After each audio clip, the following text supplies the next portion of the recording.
Welcome to this deep dive. Today we're digging into some really interesting source material about the work of the Ruwad Association for Development. That's right. We've got a couple of their key documents here outlining their projects. And our aim, really, is to get a handle on their approach. It seems quite broad, supporting vulnerable communities in, well, quite a few different ways. It really is. What first jumped out at me was this idea that they're not just providing aid in isolation. They seem to look at the whole person, the whole family situation. Absolutely. That holistic view, that interconnectedness, it really defines their work. They're trying to get beyond just tackling the symptoms. Yeah, digging a bit deeper. Exactly. Addressing those root causes that affect people's lives day to day. You see it across all their different initiatives. Okay, so let's unpack that a bit. What are Yeah. the kind of core ideas driving them? What's the foundation? Well, the sources point to a few key things. First off, this strong belief in building communities through people working together, collective action. They talk about bridging gaps, strengthening solidarity between individuals. And, that's increasingly important today, with civil society playing such a big role globally. So it's not just about local impact. They see a bigger picture. I think so, yeah. They position themselves as a sort of leading social and development association, and their goal is pretty clear: positive change that actually lasts. Sustainable change. Right, sustainability is key. Definitely. And their focus is very much on those who need it most. Struggling families, orphans, women, kids, young people. And how does that translate into, like, a method? How do they actually do the work on the ground? They talk about three main pillars: empowerment, solidarity, and education. Empowerment, solidarity, education. Yeah, think of them as like the foundation. For instance, their Noah project that helps families start small businesses. That's pure empowerment, right? Giving people tools. Makes sense. Then you've got things like their big Ramadan campaign where everyone pitches in. That's solidarity in action. And education, well, that's clear with things like their online platform, Umran Academy, using learning as a way to move forward. The whole point of these pillars is helping people build a dignified, independent future. That really clarifies it. They're not just buzzwords. They're how they structure everything. Hmm. So let's get into some specific projects then. Where's a good place to start seeing these pillars? Well, Basma Yatim is a really good example. It translates as Orphan Smile. Orphan Smile. Wow. Yeah. It's focused entirely on supporting children who've lost one or both parents. And it really shows how they prioritize meeting those fundamental human needs first. So what kind of support are we talking about for these kids? It's really comprehensive. Financial help, obviously, that's important, but also educational support, making sure they can stay in school, health support, and crucially, psychological and social support. That emotional side is so vital, isn't it? Losing a parent is just devastating. It really is. And what's interesting is how they frame the sponsorship aspect. They say it's about the human connection before the material aid. It's about building a relationship, showing the child they're not alone, not just sending money. That human touch seems really central to their whole ethos. Yeah, I'm definitely getting that feeling. Okay, so what's another project that shows their approach? Well, building on that family focus, there's the Insan project. This one's broader, supporting families and individuals facing various hardships, intervening directly in the community. Insan means human, right? Exactly.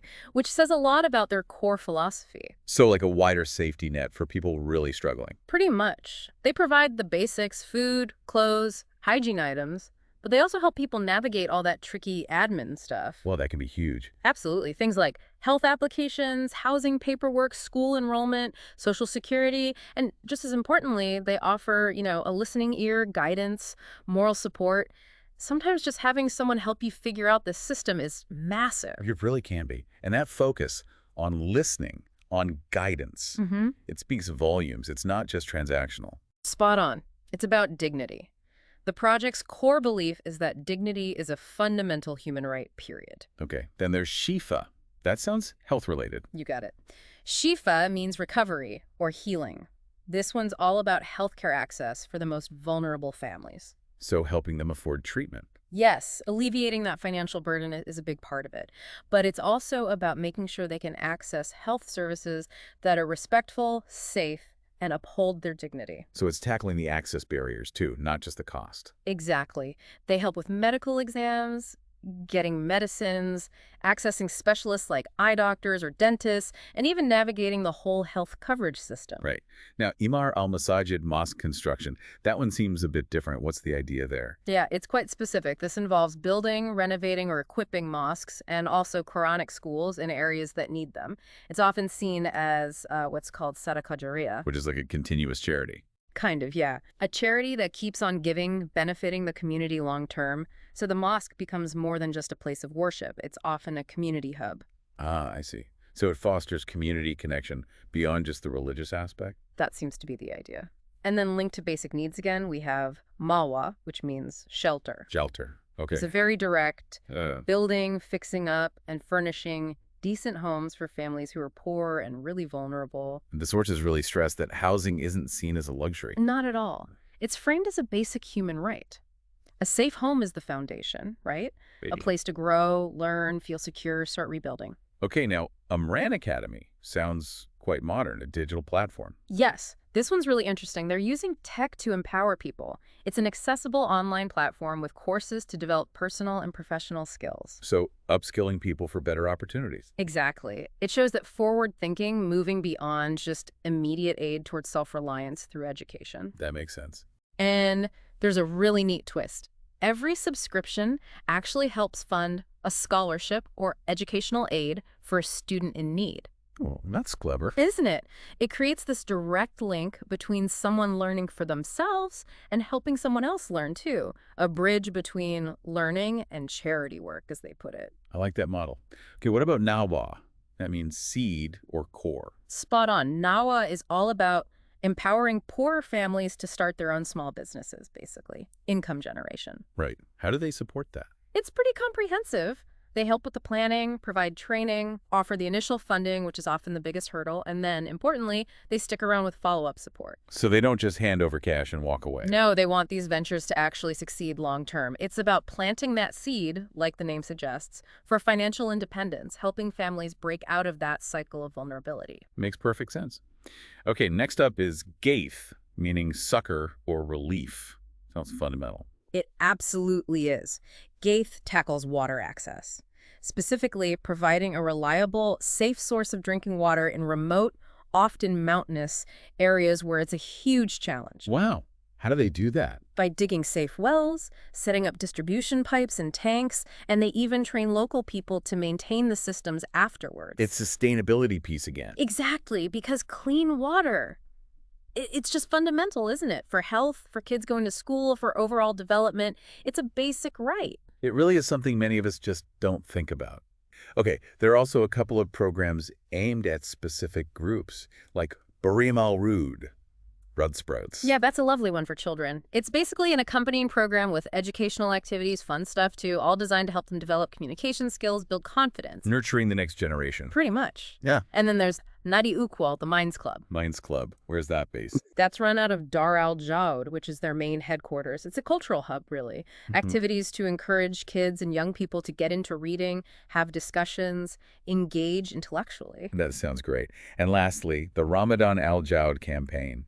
Sounds like a big annual push. It is. It's when all their teams come together during Ramadan.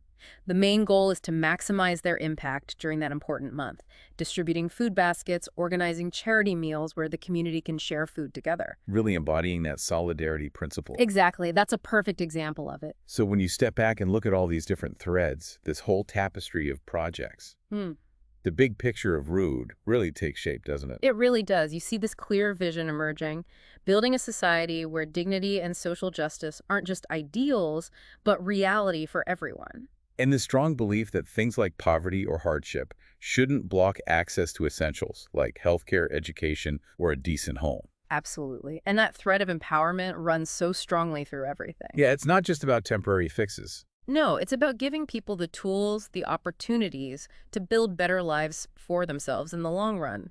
Education is seen as a huge part of that, a real driver of change. And it's all fueled by, well, compassion and that strong sense of solidarity. It's genuinely impressive to see it all laid out. Mhm. And the sources, importantly for you listening, also talk about how people can get involved. Right. They make it clear there are different ways to contribute. You can donate money, obviously, to support the projects. You can volunteer your time and skills, or even just spread the word about what they do. And they really make the point that every little bit helps, doesn't it? Every contribution makes a difference. Definitely. They frame it as an invitation, really. An invitation for you to be a partner in building that better future. Planting hope, as they say, restoring smiles, building a more humane society. That's a powerful message. Now, the other source, the Zoniageli one, it also gives some slightly different ways of categorizing their work, right? Another lens to look through. Yes, it does. It groups things slightly differently, which is helpful. It talks about sponsorship covering families and orphans, then social development things like scholarships, health coverage, those small business projects, water security.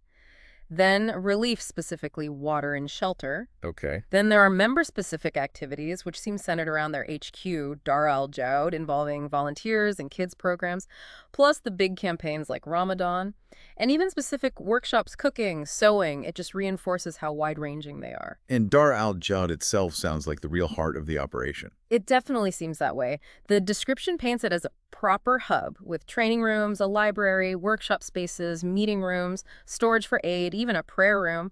And it hosts that Oak Wall Reading Club, too, a real community anchor. And you mentioned volunteers as a specific initiative just for them. Ruwad al-Jud. Yeah, that's mentioned. It seems focused specifically on nurturing volunteerism and that community spirit within the association itself, organizing activities for them, welcoming new people, cultivating that shared purpose. Which is vital for any organization like this. And those workshops, sewing, cooking for women, they really drive home that practical skills focus for creating sustainable income. Exactly. They're designed to give women tangible skills, things they can use to find work or start their own small ventures. It feeds directly into that financial independence goal. So pulling this all together then, what's the main thing for you, our listener, to take away from this deep dive into the Ruwad Association? I think the biggest thing is just how comprehensive and deeply thoughtful their approach is. It's all interconnected. They're meeting immediate needs, absolutely, but always with an eye on long-term sustainable change, built on those pillars: empowerment, education, and real solidarity. Yeah, it's a really powerful model of how you can tackle complex problems in a way that respects dignity and aims for lasting impact. Which leads us to a final thought for you to consider. Looking at the kind of challenges communities face everywhere, what role can our own individual actions, when combined with that spirit of collective solidarity, really plays in creating a more just, more equitable world? Something like the model the Ruwad Association seems to be striving for.